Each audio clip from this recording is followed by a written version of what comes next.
ನಮಸ್ಕಾರ ವೀಕ್ಷಕರೇ, ಐಕೆ ನ್ಯೂಸ್ಗೆ ಸ್ವಾಗತ. ಕನ್ನಡ ಜ್ಯೋತಿ ರಥಯಾತ್ರೆಗೆ ಅದ್ಧೂರಿಯಾಗಿ ಸ್ವಾಗತ. ವಿಜಯಪುರ ಜಿಲ್ಲೆಯ ತಾಳಿಕೋಟೆ ಪಟ್ಟಣದಲ್ಲಿ ಇಂದು ಕರ್ನಾಟಕ ಸಂಭ್ರಮ 50ರ ಹೆಸರಾಯಿತು. ಕರ್ನಾಟಕ ಉಸಿರಾಗಲಿ ಕನ್ನಡ ಜ್ಯೋತಿ ರಥಯಾತ್ರೆಗೆ ತಾಲೂಕು ಆಡಳಿತದಿಂದ ಹಾಗೂ ವಿವಿಧ ಸಂಘ ಸಂಸ್ಥೆಗಳು ಸಂಘಟನೆಗಳಿಂದ ಅದ್ಧೂರಿ ಸ್ವಾಗತ ಕೋರುವ ಮೂಲಕ ಕನ್ನಡ ಜ್ಯೋತಿ ರಥಯಾತ್ರೆ ತಾಳಿಕೋಟೆ ಪಟ್ಟಣಕ್ಕೆ ಬರಮಾಡಿಕೊಳ್ಳಲಾಯಿತು.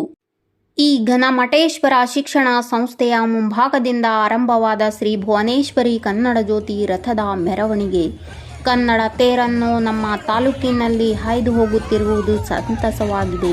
ಮೆರವಣಿಗೆಯ ಸಮಯದಲ್ಲಿ ಶಾಲಾ ಕಾಲೇಜುಗಳ ಮಕ್ಕಳಿಂದ ಕೋಲಾಟ ಮೆರವಣಿಗೆ ಉದ್ದಕ್ಕೂ ಕನ್ನಡ ರಥೋತ್ಸವ ಮುಂದೆ ಮಹಿಳೆಯರು ಕುಣಿದು ಕುಪ್ಪಳಿಸಿದರು.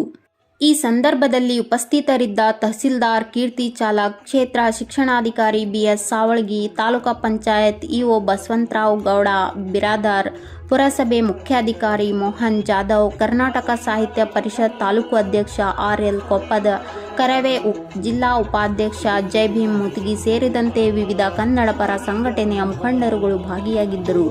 ವರದಿ ಲಕ್ಷ್ಮಣ್ ಕಲಾಲ್.